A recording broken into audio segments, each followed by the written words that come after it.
We set the charity up to help people with addiction and recovery, mental health. Again, I was a user years ago. I'm 11 years clean now, and it's about showing people that there's other parts of life. If we change little tiny things in our life, that we can change the whole path that we go on. So yeah, an addiction is all about finding the routine of an addiction. People have routines, as in there'll be a day of the week that it really starts, like a Friday or a Saturday, and it carries on. The problem is the person doesn't know when to stop.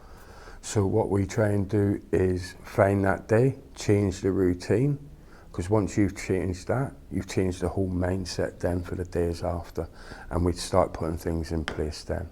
What basically made me homeless was I was living with my dad at the time. My dad was my primary carer for many years, since I was 14, just due to my mental health, and he had power of attorney over me and such things like that. So yeah, he got diagnosed with cancer. He became terminally ill back in 2018, I believe.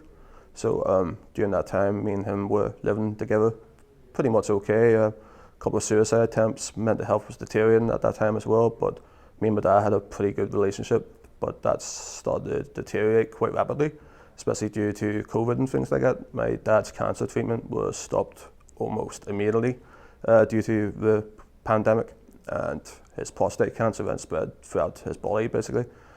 This put a lot of stress on both of us in many different ways, you know.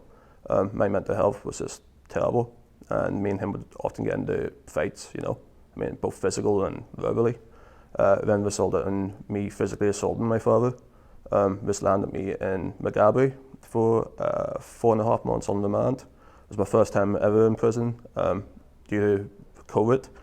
We won 23-hour lockup, which was terrible, you know. I mean, locked in a cell for that amount of time, and mental health services in there are pretty much non-existent. You're lucky to get to see a mental health professional once a week. Besides getting your medication on a daily basis, that's about it. So once I came out of prison, I was then homeless due to the breakdown with my father. He moved into a fold anyway, so wasn't able to go with him. So this was my first time living on my own, basically, since my marriage broke down in 2017. So yeah, it was my first time being independent, so to speak. And like I said, I was homeless. So that was a terrible experience. In January of this year is when I started reaching out to different organisations. I found Melted Headz on Facebook, and I was like reading the manifesto, things like that, and realised that we have a totally different approach to anything I've ever experienced through the mental health services, which is something like I've been in the system since I was 12 years old, through child adolescents mental health services and CAMS, you know. So this was something entirely new to me, and it really appealed to me because the social aspects, not only that, but the sense of community. So I started off as a service user back in March, I believe.